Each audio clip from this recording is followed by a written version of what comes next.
Awareness day বলতে পারেন, এক প্রকারের অ্যান্টি ড্রাগস ডে বলতে পারেন এটাকে। সেটা উনি বলেন আমাদের যখন প্রোগ্রামটা শুরু হলো, যে আমরা এখানে কেন আছি, আমরা এখানে রয়েছি যে আমরা একটা সমস্যা থেকে ভুগছি, যে সমস্যাটা হচ্ছে ড্রাগ ইউজ, ড্রাগ অ্যাবিউজ। এটা আমরা সবাই এটা থেকে ভুগছি বলেই কিন্তু আমরা এখানে এসছি। এটা থেকে বেরোনোর জন্য আমরা এখানে বিভিন্ন রকম পদ্ধতি ফলো করছি।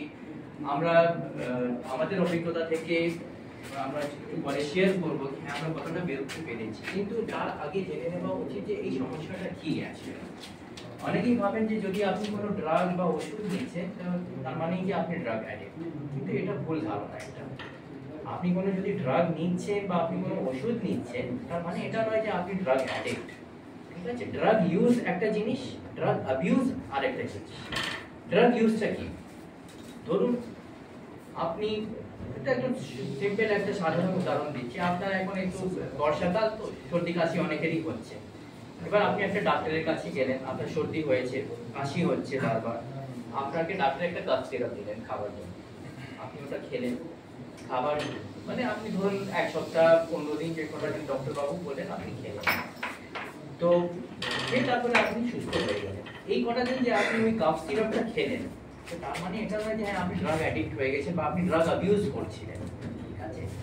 আপনি যখন ঠিক হওয়ার পরেও আপনি কিন্তু ওই যে কাফ সিরাপ যেটা ডাক্তারবাবু লিখে দিয়েছিলেন আপনি কিন্তু ওটা নিয়মিত ব্যবহার করে যাচ্ছেন নিজের ইচ্ছে থেকে। ডাক্তারবাবু আর আপনাকে বলেননি ওটা ব্যবহার করতে বা খেতে, আপনি ওটাকে খাচ্ছেন।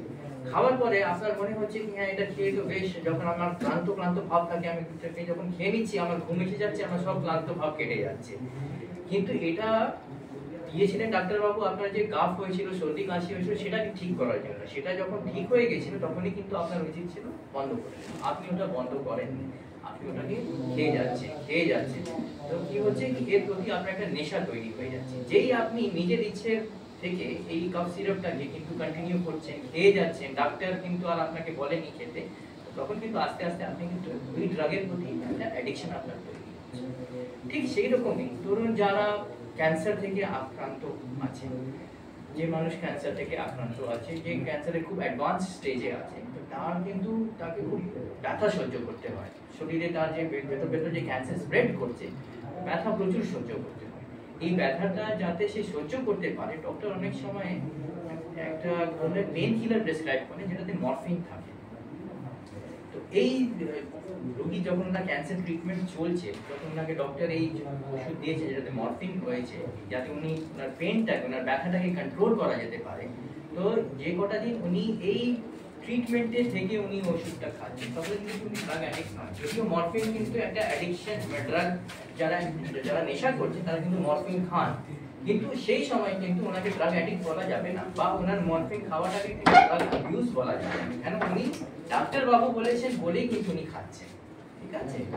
কিন্তু যেই উনি ঠিক হয়ে গেলেন, কারণ ক্যান্সার রোগ থেকে যে আক্রান্ত ছিলেন, ওনার চিকিৎসা হলো, উনি ভালো হয়ে গেলেন, ভালো হওয়ার পরও কিন্তু উনি ওই ড্রাগটাকে কিন্তু ব্যবহার করছেন, বন্ধ করেননি ওটা খাওয়া। ডাক্তার কিন্তু বলেছে কি হ্যাঁ আপনি এখন ফুললি কিওর, পুরো আপনি সুস্থ হয়ে গেছেন, আর আপনার কোনো চিকিৎসা চলবে না, আপনাকে শুধু দূর থাকতে হবে মদ থেকে, যেটা থেকে আমরা জানি ক্যান্সার হয়, আপনার সিগারেট থেকে, ঠিক আছে, এগুলো থেকে দূর থাকতে হবে। কিন্তু উনি কি করছেন, মরফিন কিন্তু খেয়ে যাচ্ছেন, বা ওই ড্রাগ যেটাতে মরফিন রয়েছে, ওই ওষুধ যেটাতে মরফিন রয়েছে উনি খেয়ে যাচ্ছেন, যার ফলে কি হচ্ছে কিন্তু উনি আস্তে আস্তে ড্রাগ অ্যাডিকশনের দিকে কিন্তু এগিয়ে যাচ্ছে।